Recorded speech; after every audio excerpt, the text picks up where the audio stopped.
Será que a gente consegue se perceber totalmente?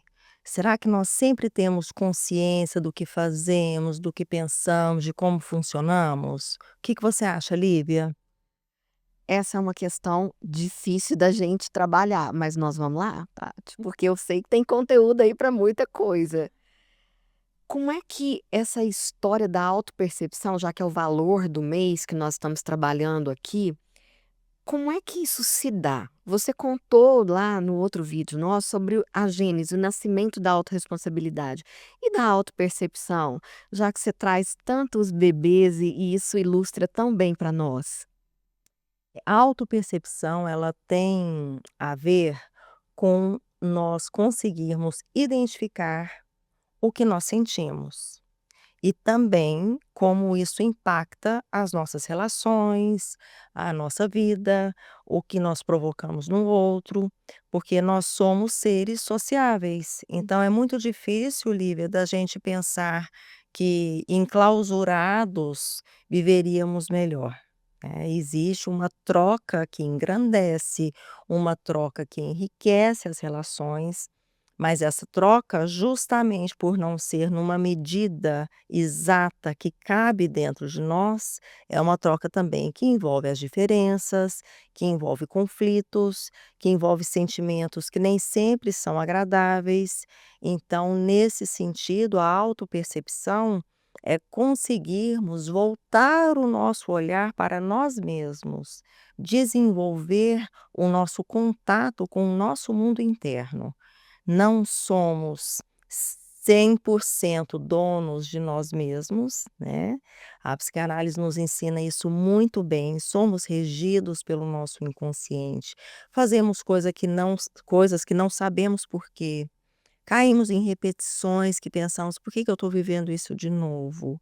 Falamos o que não devemos, somos pegos de surpresa por sentimentos que nos movimentam de uma maneira que nos causam sofrimento. Então a autopercepção, ela não é exatamente sermos donos de tudo, porque isso é impossível, mas ela é um caminho para um crescimento interno que vai providenciar uma relação mais saudável com nós mesmos. Uma vez em uma palestra, eu ouvi a Maria Homem falar, uma frase de Freud, que, assim, Freud dizia que nós somos responsáveis, inclusive pelo nosso inconsciente, né, já que tem essa mobilidade. E aí, diante disso, porque muitas vezes nós somos refém desse inconsciente, mas também nós somos responsáveis por ele.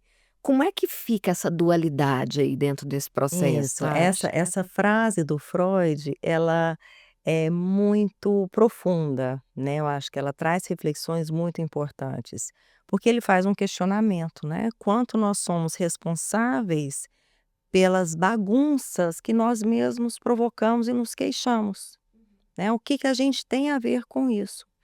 Então, o inconsciente, né, quando a gente fala de inconsciente, inconsciente não é uma entidade que está longe da gente, né, Tá aqui, inconsciente né? está aqui dentro da gente. É de uma maneira, assim, bem básica, esse conceito psicanalítico diz respeito ao que nós vamos vivendo ao longo da vida e o que vai ficando registrado dentro da gente, mesmo sem percebermos, né. Então as nossas primeiras relações, vamos imaginar, a pessoa que nasce em uma casa, em um lar, um ambiente saudável, um ambiente que vai propiciar a conversa, o diálogo, essa pessoa tem essas experiências ali dentro dela. Então, isso fica registrado dentro dela. E o que fica dentro do inconsciente é tanto bom quanto ruim. Né, então são essas marcas que a gente tem dentro da gente, essas impressões que a gente não sabe exatamente onde, como, o que que é. Então, como que é isso? Então eu tenho esse exemplo que eu trouxe para você, eu tenho esses registros, né, de que é uma casa que as pessoas conversam, não gritam.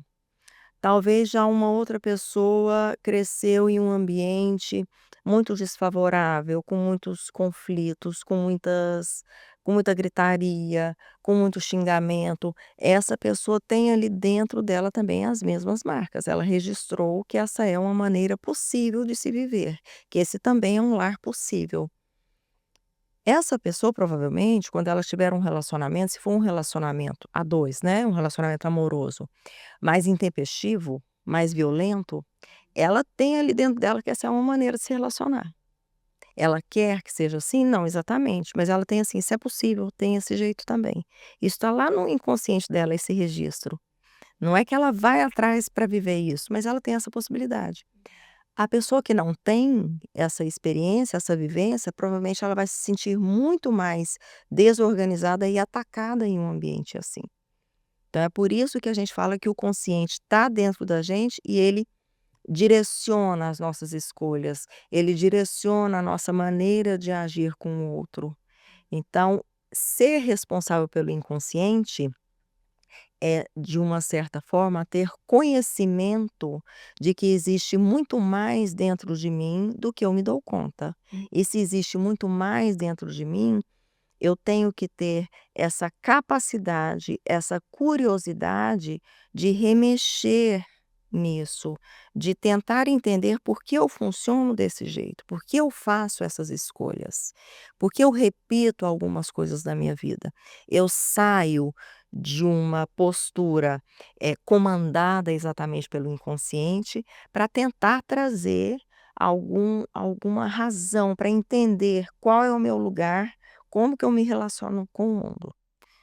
E isso é desafiador, né, porque a maioria, quando a gente fala em piloto automático demais, vivem esse inconsciente sem buscar essa responsabilidade.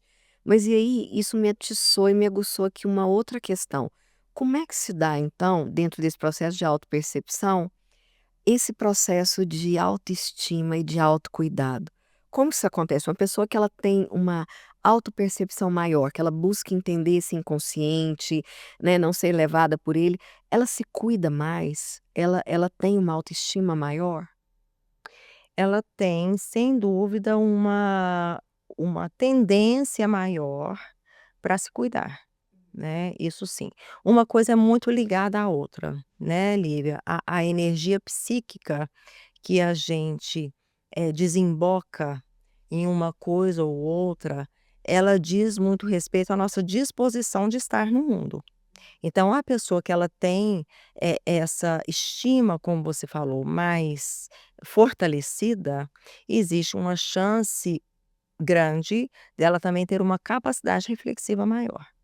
Então, é difícil da gente desassociar. Agora também existe a possibilidade da pessoa ser movimentada, dela se sentir impelida a saber mais de si, não exatamente por um desejo de autoconhecimento, mas por um desejo e uma necessidade de alívio de sofrimento, porque o que é ruim também nos movimenta. É, a dor move, A né? dor move, a gente se movimenta e vai atrás de tentar entender algumas questões, eh, mu muito, né, pode ser pensando nessas consequências dos meus atos, mas também pode ser levado pelo sofrimento. E como é que ficam, diante desse processo aí, esses mecanismos de defesa que a gente cria? Dentro dessa relação de se auto-perceber e de tentar, resolver, porque aí vincula com a autorresponsabilidade, né. Como é que se estabelece essa relação? A gente está falando aqui, eu tenho o cuidado, né, de trazer algumas questões do desenvolvimento humano, mas levando em consideração que cada um é um, né, então para a gente também não generalizar, a gente está falando aqui de um processo de desenvolvimento, de um caminho que nós podemos percorrer, mas existe muito também da história pessoal, da capacidade de cada um, né. Eu estou falando isso porque quando você me falou, Olivia, me veio um exemplo assim que é muito comum, né, que é essa história da gente culpar o outro por tudo que dá errado na nossa vida. Eu culpo o outro por alguma coisa que deu errado, eu culpo o outro por um sofrimento, eu culpo o outro pela minha reação. "Ah, eu só falei isso porque você falou tal coisa", "A gente brigou porque você fez tal coisa". Isso é muito comum e é um jeito mais fácil, porque aí eu me livro. daquilo. Eu responsabilizo o outro pelo que eu faço, como se fosse sempre uma reação, né. Também, nós reagimos também, em alguns momentos nós reagimos sem pensar, porque a reação é uma defesa também. Mas você sempre se responsabilizando o outro e vai e coloca nunca tem a ver com você, esse é um mecanismo de defesa que esvazia a sua responsabilidade no mundo, né. Então, assim, para eu te dar um exemplo prático, um casal em que o homem é muito ciumento e as brigas muito violentas por causa de ciúme, e esse ciúme sempre é justificado por alguma coisa que o outro faz, que a mulher faz, por exemplo. "Ah, é porque você fez tal coisa, é porque você dançou de tal jeito, ou é porque a roupa é assim", sempre é colocado para fora, né, a causa, o motivo é sempre para o outro.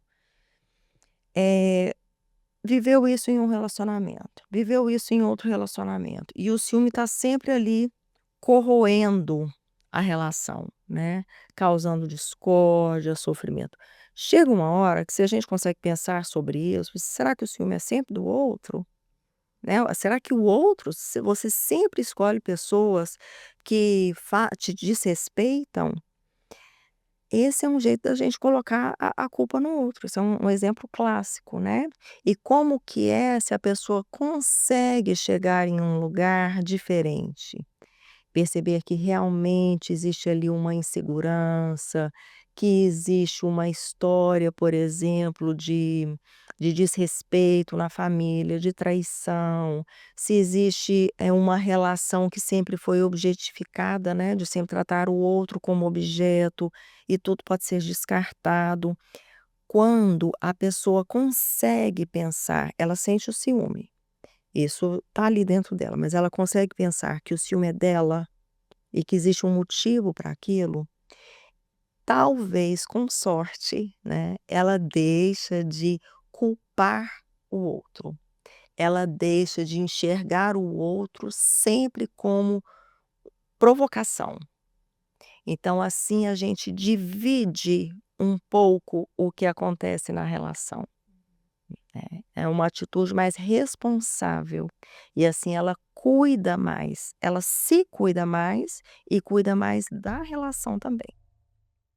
E hoje em dia isso tem se tornado mais latente, não latente, talvez mais visível, através das mídias digitais, né, porque antigamente, uma informação ela demorava um tempo e muitas vezes ela não chegava, mas hoje existem casais que estão brigando e se filmando e já postando, né, essa relação direta de trazer isso à tona, de mostrar. E aí, me ocorreu uma outra questão aqui, porque muitas mulheres, diante de uma situação dessa, acabam, sempre determinando, porque virou a modinha do narcisismo. Em um outro momento, nós já conversamos sobre o narcisismo, né, mas como é que fica essa questão? Será que é sempre narcisismo? Isso da parte tanto do homem, porque é muito mais jogado para o homem, né, mas a gente sabe que isso é do ser humano. Sim. Mas como é que ficaria isso? Estabelecer esse equilíbrio para não achar que de repente tudo é narcisismo, ou será que é? Eu sempre acho as generalizações perigosas, Lívia, porque aí não levam em consideração a complexidade de cada um. Hoje o acesso à informação, às mídias sociais, elas trazem muito mais acesso à informação, então isso é muito valoroso, né. Eu percebo no consultório as pessoas chegando, curiosas, porque às vezes viram uma uma informação numa rede social e elas vão atrás disso, "Será que eu sou assim? O que está acontecendo?". Então, nesse aspecto, a informação ela abriu mais reflexões, mas também se a gente cai nesse lugar comum, né, de justificar com um nome o que está acontecendo, a gente perde uma chance muito grande de refletir de uma maneira construtiva sobre o que está acontecendo, né. Pode ser narcisismo? Pode, pode sim. né. A pessoa que tem o funcionamento narcisista, ela realmente ela espalha mais o que ela sente sem nenhuma culpa ou reflexão, né. Tudo é o outro, porque ela é a pessoa mais importante do mundo, então ninguém pode agir de uma maneira diferente do que ela deseja. O O egocentrismo. egocentrismo, né, é muito difícil de suportar as diferenças. Então isso sim existe, mas eu acho que é um caminho perigoso, né, porque aí a gente está banalizando um diagnóstico, a gente está banalizando a gente está banalizando uma interpretação. E tudo que a gente fala de uma maneira banalizada, ao invés daquilo entrar promovendo reflexão, fica mais fácil também da gente largar lá fora. É verdade.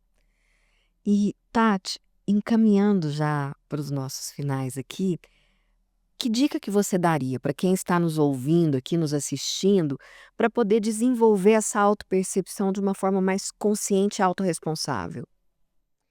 Algumas coisas são mais fáceis de chamar a nossa atenção, né, para assim, para como a gente funciona. Como eu falei agora há pouco, o sofrimento ele provoca, muitas reflexões, se a gente consegue sair só da dor, né, se a gente tenta, buscar um crescimento e um alívio para a dor, que envolve também um trabalho, se a gente tem um olhar curioso, atento e com menos arrogância para a vida, a gente começa a perceber que algumas coisas se repetem, que nós estamos presos em muito funcionamento, talvez injustificável à primeira vista. Nós conseguimos pensar que algumas coisas parece que não mudam, né. Então nesse aspecto, Lívia, toda tentativa de crescimento, ela é importante. E aí, claro, né, que se eu falo de um processo terapêutico ou de uma análise, eu falo de um processo, de um encontro que promove muita reflexão, questionamento, descobertas e transformação. Mas cada um tendo o desejo também consegue se movimentar de algum modo. Pode ser através de um livro, de um vídeo, quando a gente tem abertura, né, pouca coisa pode gerar muito pensamento. Isso é algo profundo e que nós vamos, nos próximos episódios aqui, destrinchar de uma maneira mais exata. Mas e você? Será que você tem conseguido se perceber melhor? Fica ligado, porque vem coisa boa por aí, né, Sim, Tati? a gente vai continuar pensando aqui, e a gente também se descobrindo mais, né, Lívia? Com certeza. E se você tiver algum tema em mente, algo que você queira saber, comente aqui e compartilha com quem você acha que precisa ter uma noção maior de autopercepção.